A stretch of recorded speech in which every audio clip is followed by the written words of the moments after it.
What's going on, everybody? Thank you for tuning in to another episode of Bodacious Rant with your ever so handsome and awesome hosts, Burn and Rye. You know, that's Burn, I'm Rye. And I'm kind of excited just because we're talking about a movie I've been waiting for approximately 8 years since the first one came out, because I didn't really see the first one in theaters. So, yes, we're talking about a sequel, and if you haven't guessed already, we're talking about the latest Gavin O'Connor, Ben Affleck, Jon Bernthal film, Accountant 2. And this is a spoiler-free review, so we're not going to get super into it. But if you guys do like the video, and if you like the movie, feel free to give us that thumbs up just to show your support and your love and all that good stuff. Of course, ring the bell for notifications and subscribe. As good people once said, it's all about fellowship and love out here. So we got to think about that. Anyways, yeah, so for those of you who haven't seen it, because this is definitely, the first one's definitely considered a cult classic where it didn't really do all that great in the box office, has a ridiculous premise to, you know, a certain extent, however you want to look at it. But it's such a badass action film. It gained a cult following. And since 2016, 2017, people have been wanting this movie, which I, again, very surprised about because I thought I was the only one. And, you know, Ben Affleck and Jon Bernthal return from the first one, in which Ben Affleck is the accountant in the film trying to find himself, like, not just be an accountant anymore. And also, just so you don't know, the accountant is literally a badass accountant for like cartels, mafias, and criminal lords all around the world. And he, a familiar character from the last film, played by J.K. Simmons, aka Ray King in the movie, suddenly passes, and he is tasked to investigate what happened to regarding his death in Los Angeles, and recruits his brother Jon Bernthal to come in. So, yeah, the first one, like I said, I didn't see it in theaters. I think I saw it on TV randomly or on HBO or something. And I was like, this is the accountant? Like, this is actually a pretty badass movie. Because I don't even remember the trailers at the time. I thought, it's alright, looks cool, ratings or whatever. But watching it, I fell in love with it. I know I'm definitely in a minority here with that. And yeah, this one I've been looking forward to. But it was good, not great. But I will say another thing that could have affected it was this damned family that had two little kids, like 4 and 5 years old at least, running around the road below me and talking and stuff. And I went to go see it at 10:30 at night. This is not a movie that I saw in the afternoon, which is like, that's my fault. I'll take responsibility for stuff like that. But it's also, this is a radar movie. Why are you bringing your kids? For those of you who have parents, I will judge you if you bring your kids to a radar film, especially that late at night. But before I keep venting about the wrong stuff, Bern, what did you think about this movie? Yeah, so I'm not one of the people that thinks too highly of the first Shoot movie. me down right away. No, but just to be like, just to be clear about it. You know, the first one I thought was fine. I thought it was a little bit overly convoluted, a little bit self-serious. And just a little bit of a slog to get through, despite some really cool action sequences, good performance by Ben Affleck and the other actors involved. But where I thought that movie sort of lacked in was in a lot of the character interactions and the camaraderie that's going on between the characters that we do see in that movie. There's a little bit of a emotional coldness in that movie, and you know, to be fair, based on the plot of that movie, it's a little bit of a tough one. But you know, I feel like there's ways that you can balance, you know, the light with the darker aspects, and I think honestly that's where this movie sort of worked for me. I think in sort of leaning more into the relationship of Jon Bernthal and Ben Affleck that we got a little bit of in the first movie, but we didn't really get to expand too much on it. This movie puts that in center stage, and it really, I think, works because of, you know, the chemistry between the two actors and just the story between these two characters, you know, these two estranged brothers trying to reconnect after all these years and after their shared trauma in the past.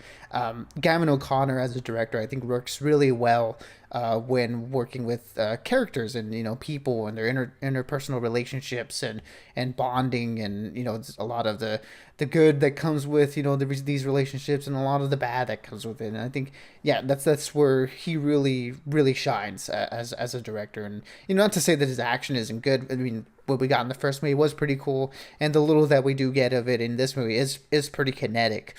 But yeah, where this movie really shines for me is in the character story and those moments where those two actors really do get a chance to shine. Unlike the first movie where they didn't really get too much interaction, which was it felt like a stone that was left unturned. But luckily, this movie chose to focus on that, which was nice. So yeah, on top of all that, I think the action was kind of cool. Again, we don't get too much of it. I thought the acting was really well done. Overall, it's a solid production. I don't think any Gavin O'Connor movie has completely blown me away, with the exception of maybe Warrior. Just because that was an unexpected emotional gut punch. But the rest of his movies have been pretty good. I don't think he's ever made really a bad movie in any way. And this one, like I said, I did enjoy this one more so than the last one because of the shift in focus. And I'm glad that they didn't just do Accountant 1 again. I'm glad they did try something a little different here. Whether it works for you or not will depend on what sort of tone you sort of lean into. If you're looking more on the action side of things, I feel this may leave you wanting a little bit more. But if you're like me and you want more of the character stuff, then this one would work for you more, like it did for me. Yeah, I mean, I definitely get where you're coming from. I do agree with you on the critiques of the last one, even though, again, I love the first one. Ben Affleck is my boy. John Bernthal's up there. And then, I had J.K. Simmons. I forgot the lady's name, but she was in Spartacus as well as Arrow and stuff like that. A lot of CW shows. Anna Kendrick in the last one, John Lithgow. So yeah, but I do agree. Gavin O'Connor is a great director, a craftsman with his actors. Like Warrior, still one of my favorite movies of all time. Teeter jerker in that one, and the way he crafted that relationship with Tom Hardy and Joel Edgerton, fantastic. And this one, yeah, he excelled in with the character interactions, especially Ben Affleck and John Bernthal. They're the comedic badass buddies that I didn't know was gonna really work well. But this one had a lot of laughs in it. John Bernthal's one of the best actors in the business, and Ben Affleck continues to still be awesome as well. I just think, yeah, the action, a little bit lacking, but I say more in a sense it wasn't technically as good, like on the actual like filmography side of it. I think the last one was able to better frame stuff, had a little bit better stunts and everything. And again, this one was good. I think I like it for other reasons. So they're both about the same, and I'm gonna give this one a 3 out of 5. I would still recommend it, but I definitely lean more towards recommending for people who like the first one. I don't know how everybody will feel about this because it is a sequel, and while it doesn't do the same thing again, which you're right, thank God, because a lot of sequels have been doing that lately, with the exception of Avatar. Well, actually, Avatar: Way of Water did the same thing, but better. And then Dune Part 2 is definitely an expansion upon the first one. So, yeah, I mean, I saw it in Dolby. I really liked it. But it's if you want to watch it, even though you haven't seen it, the first one, definitely $5 Tuesday, early matinee or something like that. So, yeah, like I said, 3 out of 5 for me. I definitely liked it. I'm glad it wasn't bad, though. Oh yeah, I agree. I don't think it was bad at all. I think moment to moment, this movie is pretty entertaining. Like you mentioned, it does leave a little bit more room for comedy due to the character interactions. So it's a little bit more of an easy watch. At least it was for me in comparison to the first one. But if that sort of tone and the more action style of the first movie is what you were looking for in this one, like I mentioned, you might walk away a little bit disappointed. But for me, I did enjoy it more than the first. Again, I really liked the actors and their interactions. That's where I think the movie shined, and I think the focus on them was the right choice here. So for me, this one is also going to be a 3 out of 5.